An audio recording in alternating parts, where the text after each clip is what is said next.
And all the time, the Justice Department and the OSI and the ADL and everyone concerned with this knew that he was innocent.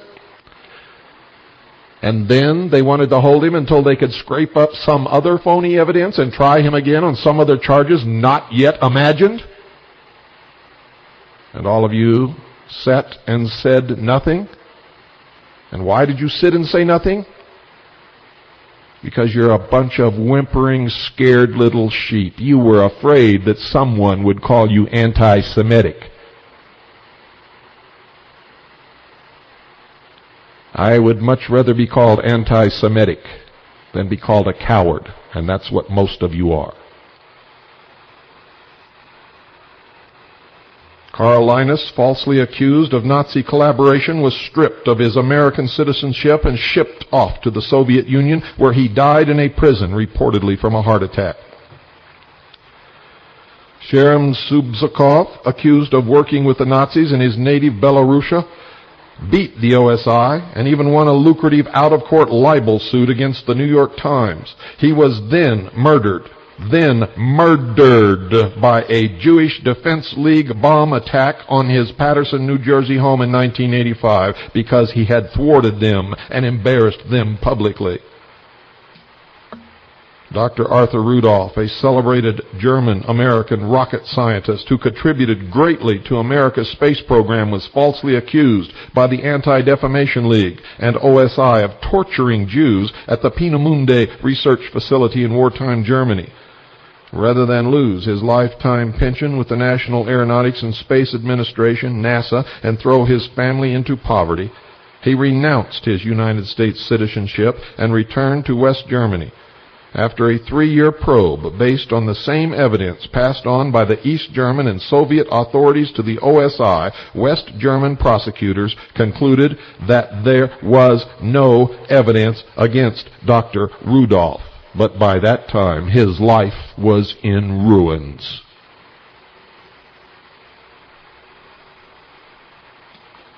John Demjanjuk, a Ukrainian-American retired auto worker, accused of being the Treblinka concentration camp mass murderer Ivan the Terrible, was stripped of his citizenship and hauled off to Israel to stand trial. It was the biggest show trial since the proceedings against Adolf Eichmann, broadcast in its entirety, live on Israeli national television. Demjanjuk was convicted and sentenced to death by hanging. Through unflagging efforts by his family and friends, Demjanjuk eventually gathered evidence showing that the OSI had suppressed evidence proving that another man had been identified as the real Ivan. They knew all along that he was innocent and were prepared to allow him to go to his death rather than buck. The ADL, B'nai B'rith, the Scottish Rite of Freemasonry in the State of Israel. They were afraid of being called anti-Semitic. They are cowards. The case is now pending before both the Israeli Supreme Court and the United States Sixth Circuit Court of Appeals in Cincinnati, Ohio. The ADL's liaison to OSI, Elliot Wells, in a signed letter to the editors of the Washington Post, demanded that Demjanjuk not be set free. Using the kind of stilted, stupid logic that would make the KGB blush, Wells argued that even if Demjanjuk is innocent of the Treblinka charges, he must be guilty of some other war crimes, and therefore should be held in custody until new evidence can be manufactured. And they're so used to getting away with this kind of ploy that it's actually a miracle that nobody listened. And I mean, ladies and gentlemen, a genuine miracle.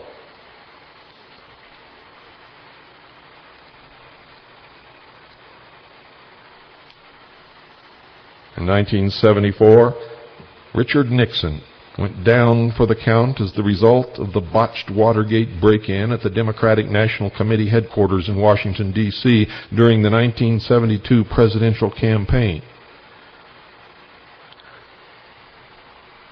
A prominent Central Intelligence Agency operative who was involved in the Watergate break-in, G. Gordon Liddy is now a prominent radio talk show host, and all you stupid sheeple idolize his every word. As reporters, congressional committees, and special prosecutors pored over the details of the Watergate scandal, evidence of a pattern of bribery and cover-ups emerged that ended up contributing to Nixon's resignation even more than the break-in itself. You see, folks, they never had anything that could have impeached Richard Nixon. Since the fall of Nixon, the American political lexicon has been blessed with such Watergate offspring as, quote, Debategate, end quote, Cartergate, Irangate, Bushgate, Iraqgate, and even Spacegate. And we'll talk about Spacegate on another program to do with mind control. Political corruption scandals have become as American as apple pie, ladies and gentlemen, and we'll get to that in just a moment. Despite the growing addiction to political sleaze, the vast majority of Americans are totally oblivious to the fact that on any given day, the Anti-Defamation League and its fellow hooligans in what is euphemistically dubbed the Zionist lobby, the dope lobby, is a far more appropriate description. Commit crimes against the American electorate that make Watergate seem tame by comparison. Blackmail, extortion, and bribery, ladies and gentlemen, are such routine tactics of the Zionist lobby that its primary target victims, the United States Senate and House of Representatives, filled with cowards, have been turned into political mush, incapable of governing under the best of circumstances and completely paralyzed in the face of the current political and economic crises. How do you think we got to the point where we are at now? While the media had led the charge against congressional incumbents, appealing to a justified throw-the-bums-out sentiment building among the majority of voters, the sad reality is that unless the power of the Zionist lobby is cut down to size, any newly elected Congress will be like a bunch of silly lambs walking to the slaughter, and nothing will ever change. You see, they hold this Holocaust and anti-Semitic bullshit over everybody's head. And everybody, being the stupid sheeple that they are, they cower in fear in the corner.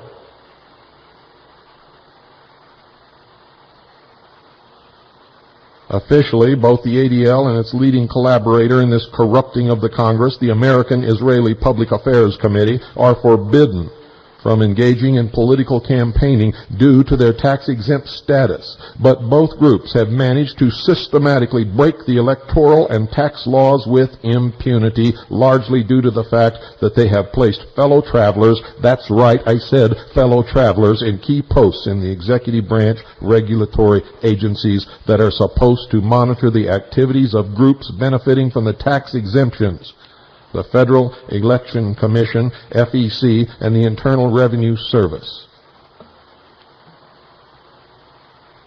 Just a glimpse at how the Zionist lobby has used the power of the narco-dollar to corrupt and control the Congress is contained in a lawsuit filed in federal court in Washington, D.C. on August 10, 1992. Get it, read it. The suit filed by a group of retired United States diplomats against the FEC charges that the agency failed to impose sanctions against the AIPAC for functioning as an unregistered political action committee. Even though the General Counsel at the FEC agreed that AIPAC had violated the law, the commissioners decided in July 1992 not to take any action against the group. According to the court papers, AIPAC secretly controls at least 27 different political action committees, or PACs, Other investigators place the figure at 59 and uses them to funnel enormous amounts of money to candidates for Congress who support AIPAC's political agenda. Under the FEC statutes, strict limits are imposed on how much money can be given to an individual candidate by a single PAC.